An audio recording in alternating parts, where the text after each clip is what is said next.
Hello, and welcome to this edition of Bayou Time. I'm your host, Keith Whiteside, licensed clinical social worker with Terrebonne Home Care. Very glad you're joining us. However you may be joining us, we appreciate it. And I got to tell you, it's always good to have the leaders of law enforcement here with us because they have their hands in things that we don't always think about. But I can tell you this particular one is always so very passionate, especially when it comes to the kids and taking care of people. We welcome to the program Sheriff Tim Saunier. Sheriff, thanks for being here. Thank you, Keith. We appreciate it. And listen, one of the things I can't think of Toys for Tots without thinking about your good friend, Mr. Linwood, but man, he's actually retired. He retired, and we jokingly over many years, I'd retired from the Marine Corps. I think I'd retired a couple of years. The year I retired, I helped him a little bit that year coming back.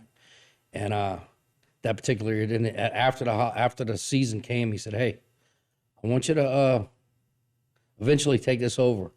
I'm not getting any younger." He said, "I'm going to be 70. Well, it took him another 10 years the way he finally retired. And, the last couple of years, we've taken it completely over. But, I mean, the man was doing this since 1960. 1960. And, through the Marine Corps League, right? And I learned a lot from him on the program, but even in my younger days in the Marine Corps, being on leave, he was always there, involved and very much involved with Toys for Tots. So after I retired, and like I said, it's an event or it's an outreach program that the Marine Corps started and the Marine Corps Reserves started. But historically, it started a Major Hendricks. His wife had a hobby making dolls. Right. And she gave him a bag of dolls, said, "Go find some families that can use a doll for Christmas time." And he had a hard time trying to find any organization that would do that. So the Marines took it upon themselves to start their own little program. Well, the Commandant saw it and loved it. He says, "You know what? We're going to make this an outreach program."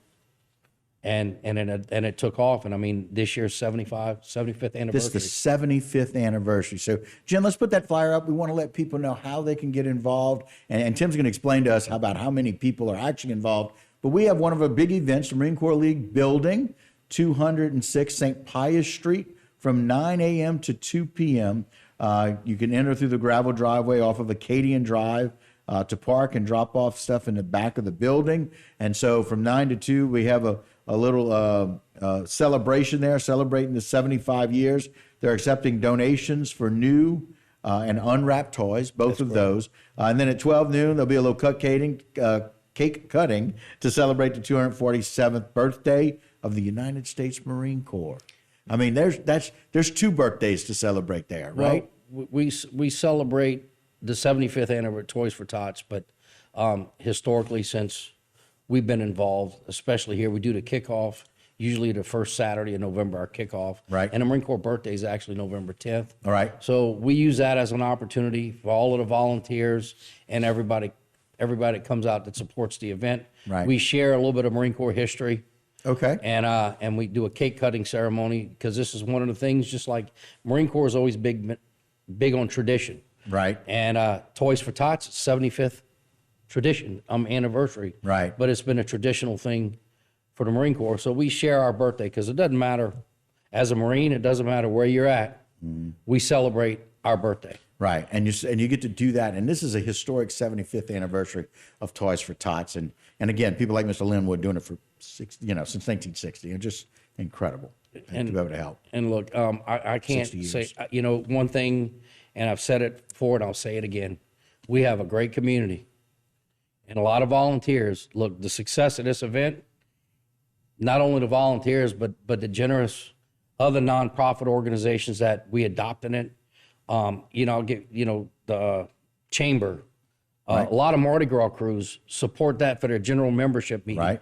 There's a lot of organizations that just really outright support our event, and they're all always involved, and they do these toy drives within their organization. And that all, at the end of the day, we have one simple mission.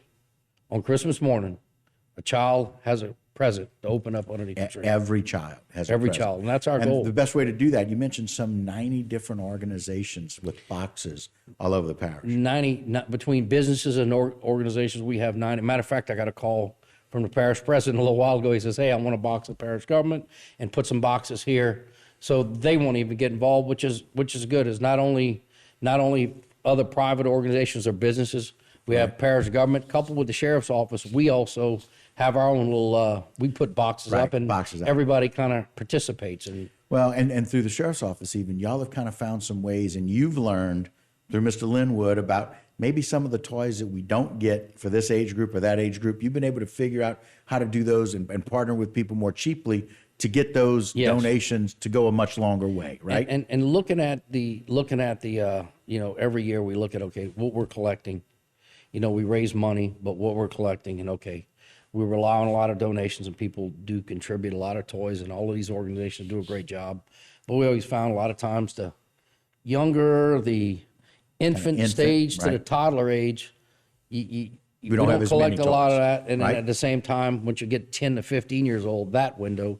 So I deal with some vendors, and we're able to supplement that plus with the communities to make sure we got a good balance and make sure to reach, you know, every child. Yeah, because I mean, there's almost no way to know exactly what number of toys you're going to need and people are going to need for their particular families. But this way, you cover all the bases, and that's the goal. That's what our community does, right? Our community really steps up. And look, I can't say enough about our community and the volunteers. We have a great group of volunteers that help every year. We've become family over the years, and they really look forward to this particular event. And they have their children. Now you're seeing their children get involved as they're getting older, and it's becoming a tradition among family. More importantly, I know what it's like to live Christmas in a camper. And for some of these families, having a toy means the world to them. Tim, thank you so very much. We really appreciate it. Thank you. All right, guys, that'll do it for this particular segment of Value Time. Don't go anywhere. A whole lot more local programming here on HTV.